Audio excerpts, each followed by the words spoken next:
Buenas, nuevamente continuamos con la fase final del estudio del modelo OSI. En esta presentación vamos a ver algunas explicaciones sobre protocolos y funcionalidades de protocolos de la capa de aplicación. En esta capa vamos también a resumir de una forma muy sencilla también capas que hacen parte del modelo OSI, como son sesión y presentación. Y vamos a hablar sobre algunos servicios que debemos tener en cuenta en la capa de aplicación. Nuevamente Gustavo Arevalo con ustedes y quiere compartir con ustedes unos instantes sobre esta fase de finalización del estudio del modelo OSI.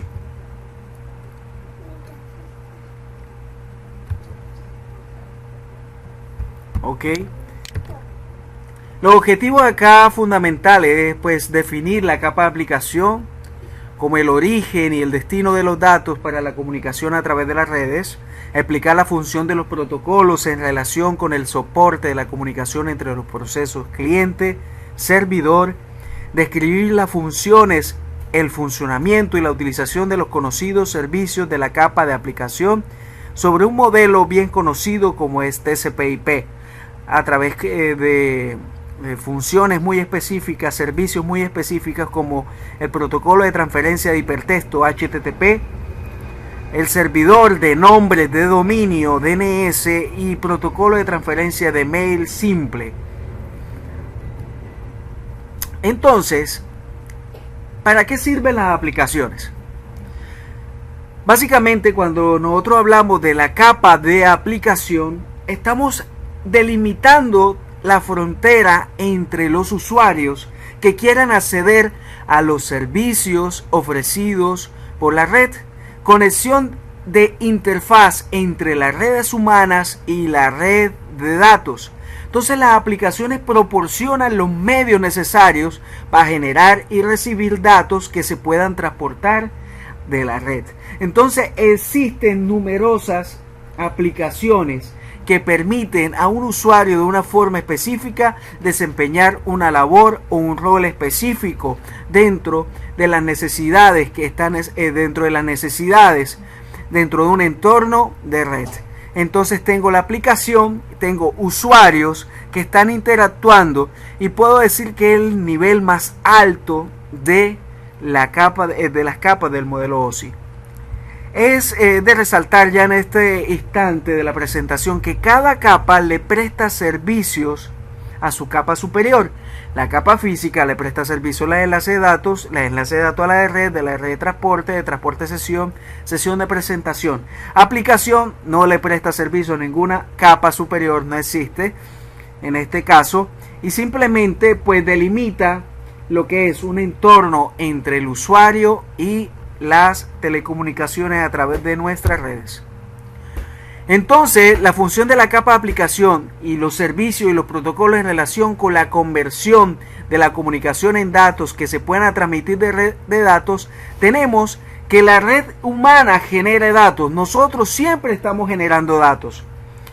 Nosotros estamos generando datos audibles a través de la voz y las comunicaciones telefónicas, datos a través del envío de correos electrónicos, datos a través de aplicaciones que generan y almacenan información en base de datos, datos a través de solicitudes a servidores a través de servicios específicos de información. Por ejemplo, nosotros muchas veces necesitamos saber qué información está guardando un servidor DNS para traducir algo muy simple como www.google.com, www.hotmail.com a su dirección IP específica. Recuerden que en un entorno público, en un entorno de red, en un entorno lo que generamos en la red pública, siempre debe haber una traducción de ese dominio, ese nombre de dominio a una aplicación. Entonces nosotros generamos información, generamos solicitudes y a través de las aplicaciones nosotros podemos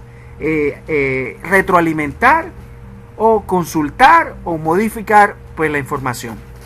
Entonces la capa de aplicación prepara la comunicación entre las personas para la transmisión en la red y muchas veces utilizamos el software y hardware las personas interactúan con este software y hardware para bajar a través de la capa de presentación hasta la capa de red, hasta la capa física. Hablemos de algo específico como es encapsular información, encapsular y desencapsular.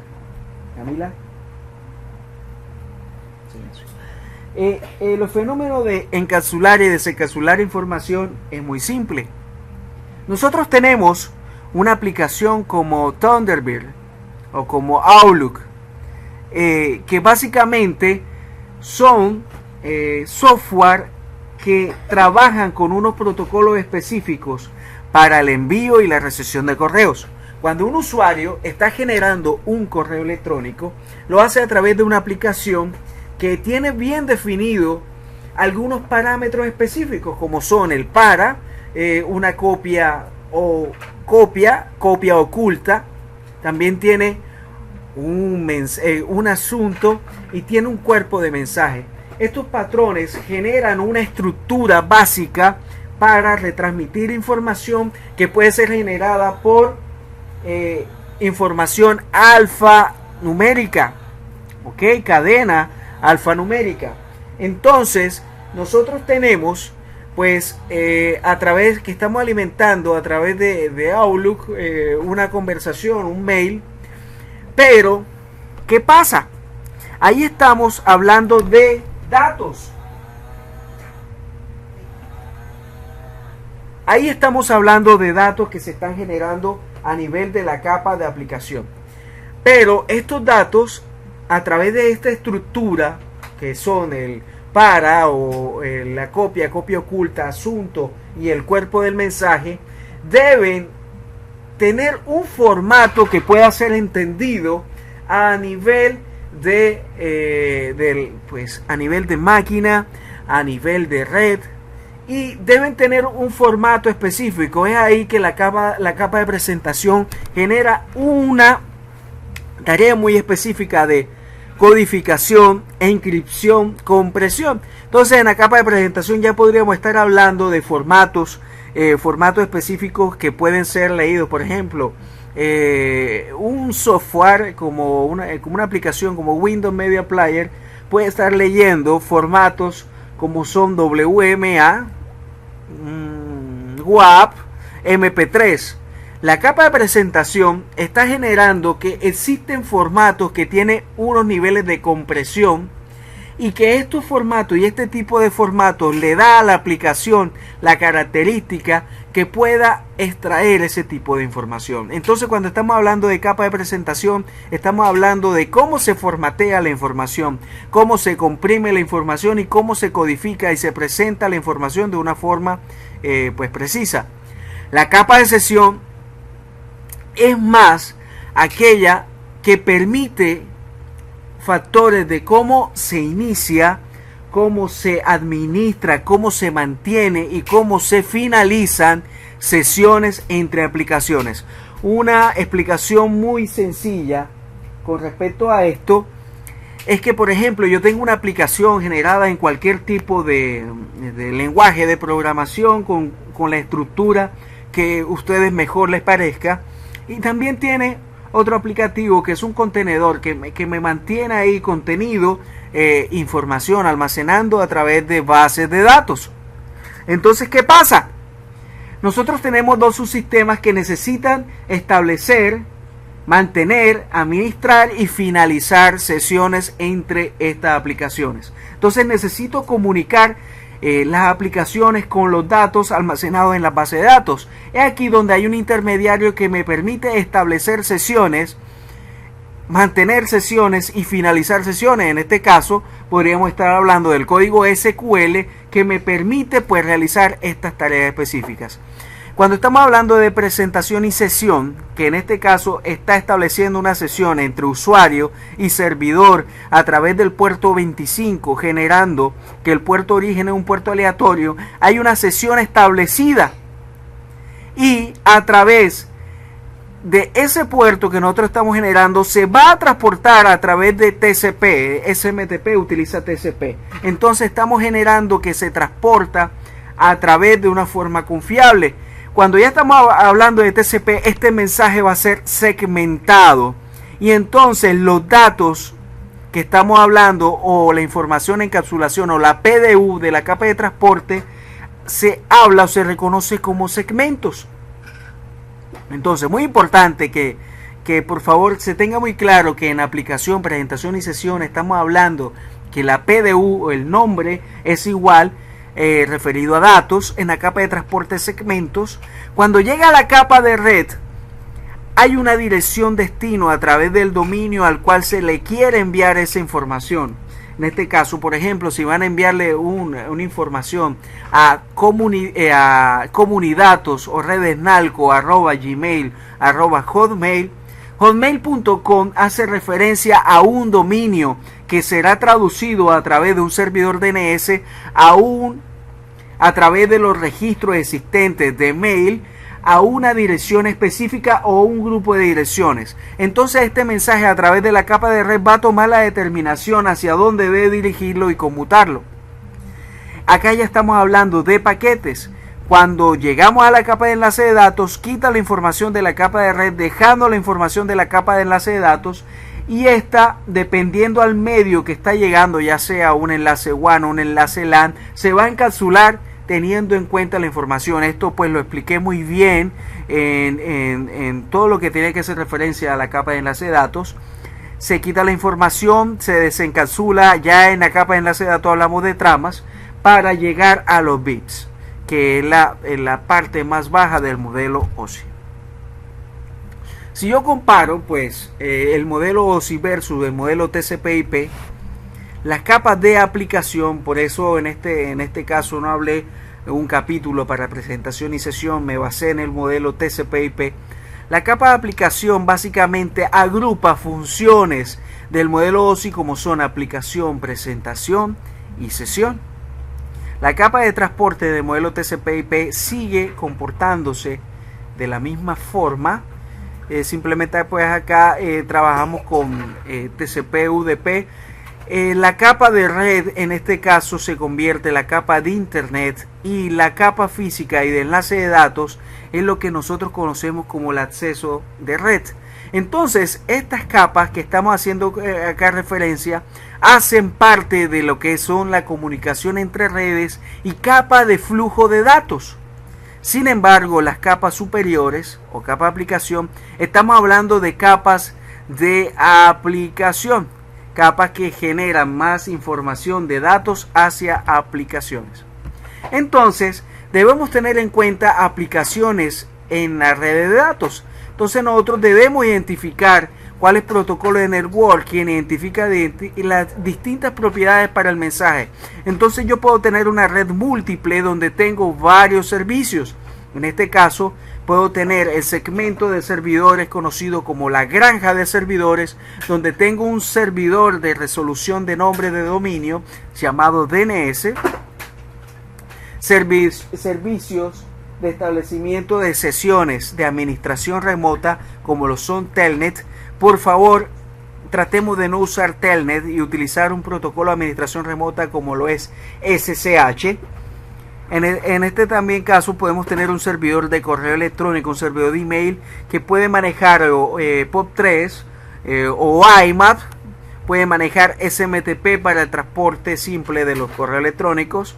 También puedo tener servidores de DHCP,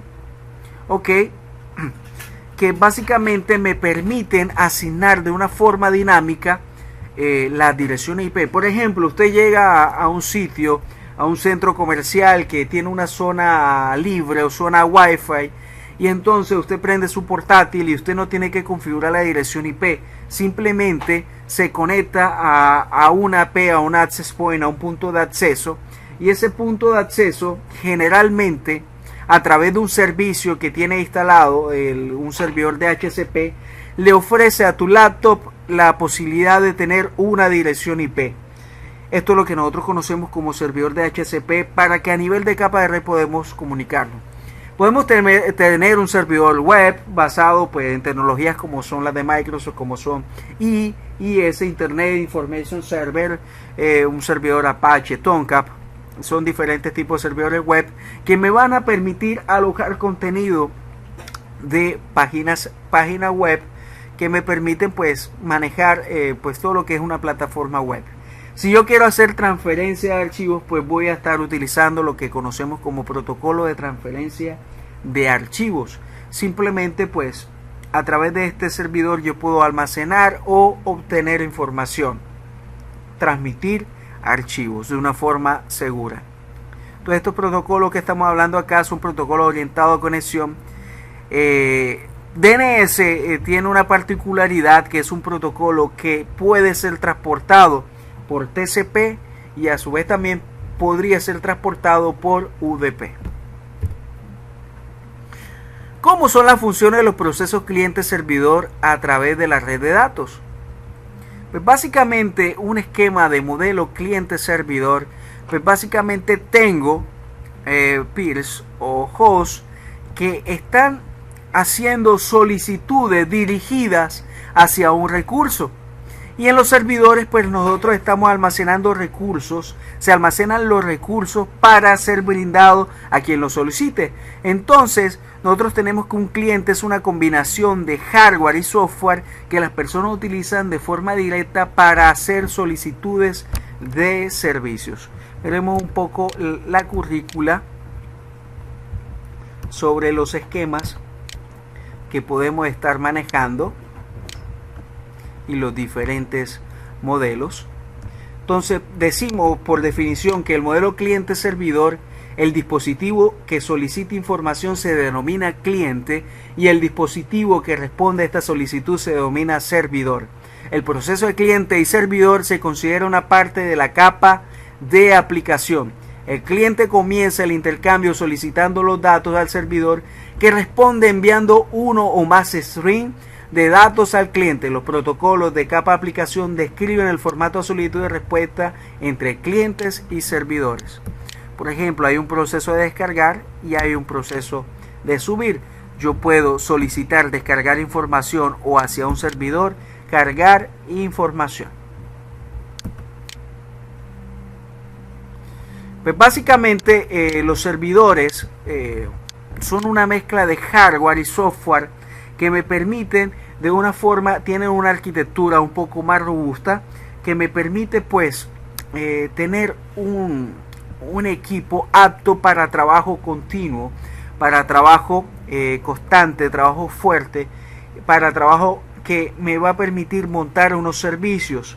Estos servicios de cliente-servidor, el servidor ejecuta un servicio proceso que muchas veces nosotros lo conocemos como daemon o como los propios demonios, que escuchan en background solicitudes realizadas por cliente para saber, y dependiendo del puerto destino, que en este caso es la solicitud que le están haciendo directa, que es un puerto conocido, pues realizan respuestas hacia estas solicitudes.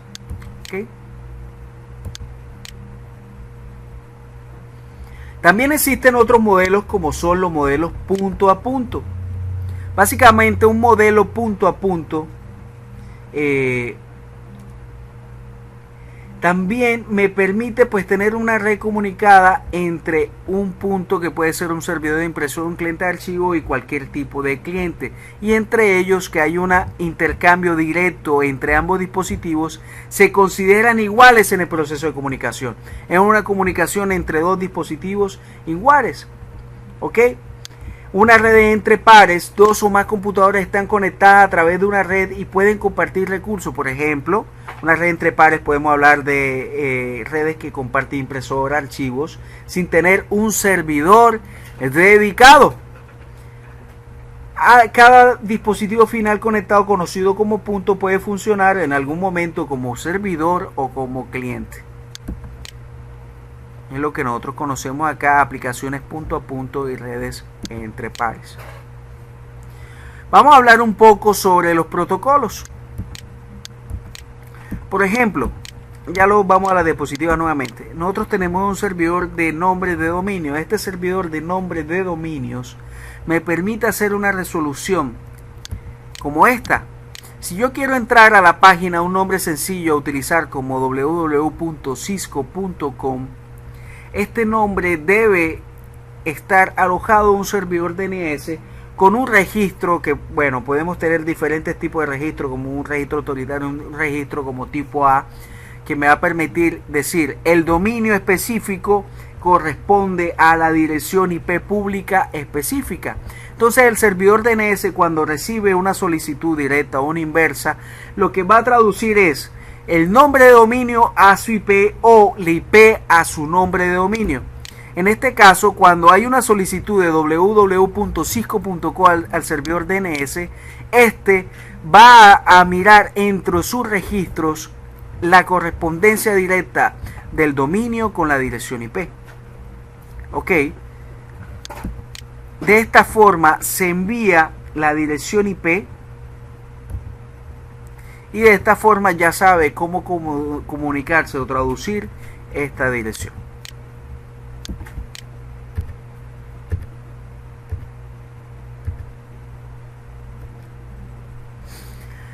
Funciones de protocolos como lo son POP y SMTP. Estos son unos protocolos muy sencillos para la transferencia de correo. Yo tengo un agente de usuario de correo, lo que nosotros conocemos MUA. Agente de usuario o de mail o usuario de correo es un cliente. Un cliente emisor se comunica a un agente de transferencia de correo, a un servidor de correo, utilizando un protocolo de transferencia simple de correo, SMTP.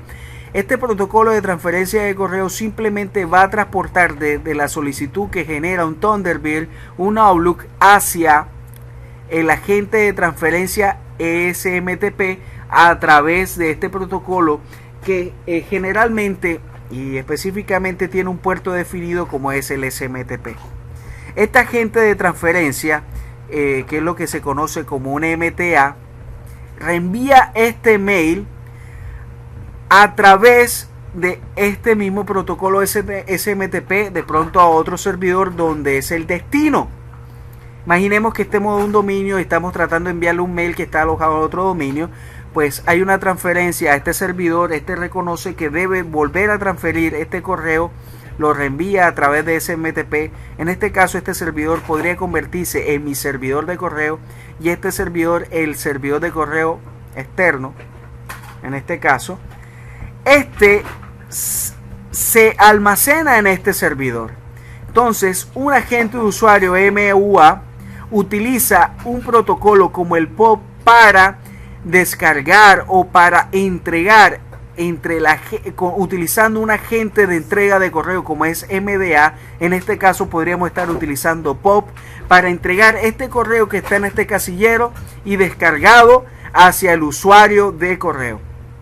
Entonces podemos describir que SMTP se utiliza para reenviar los mails y POP se utiliza para hacer la entrega de los emails.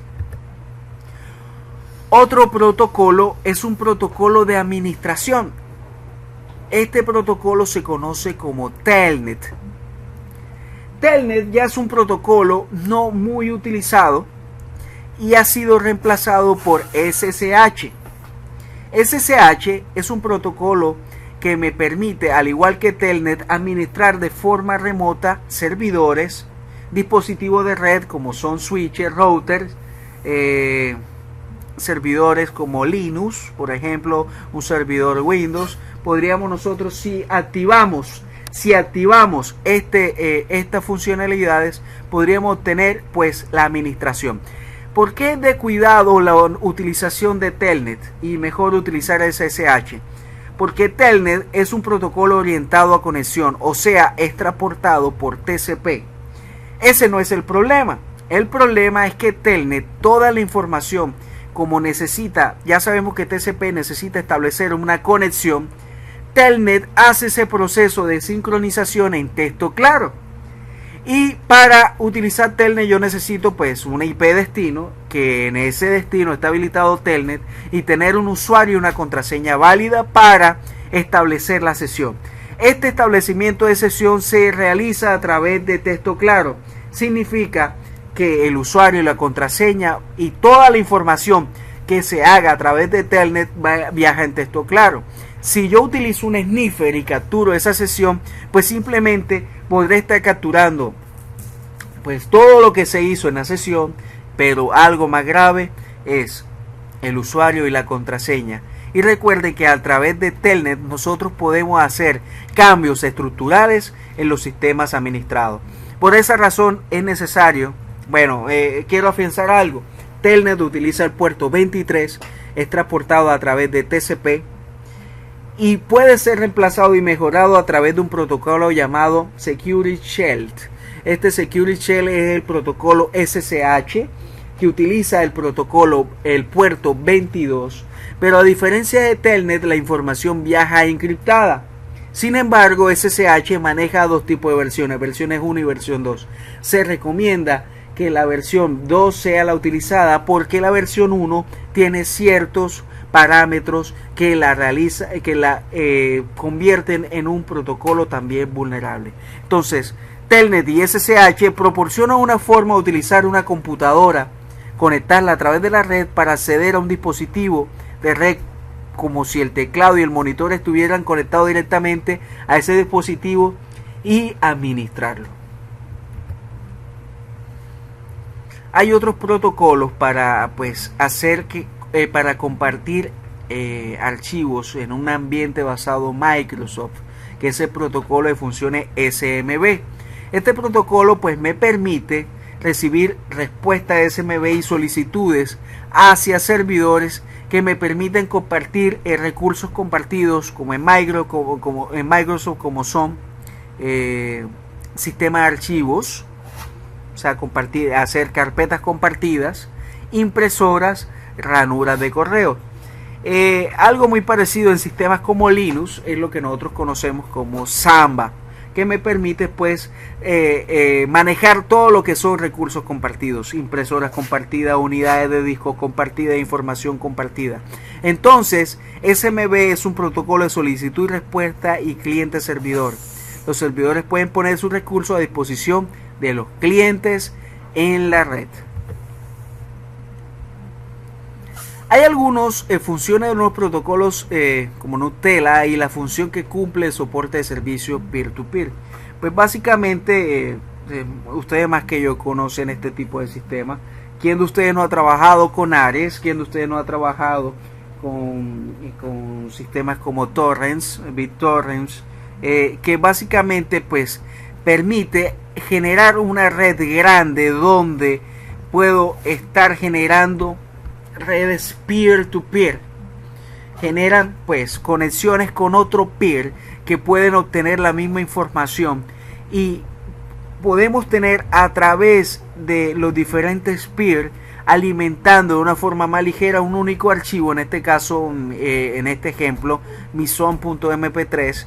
Posiblemente en estos tres Meson MP3 y básicamente a través de la información podemos estar haciendo peers entre estos puntos y compartir los recursos de información de doble vía.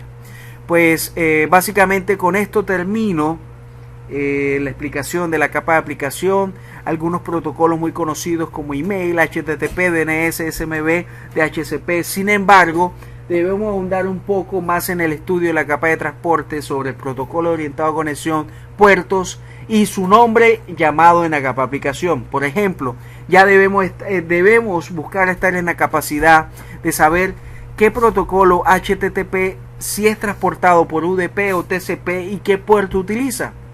La respuesta sería que HTTP es un protocolo orientado a conexión que es transportado por TCP y utiliza el puerto 80.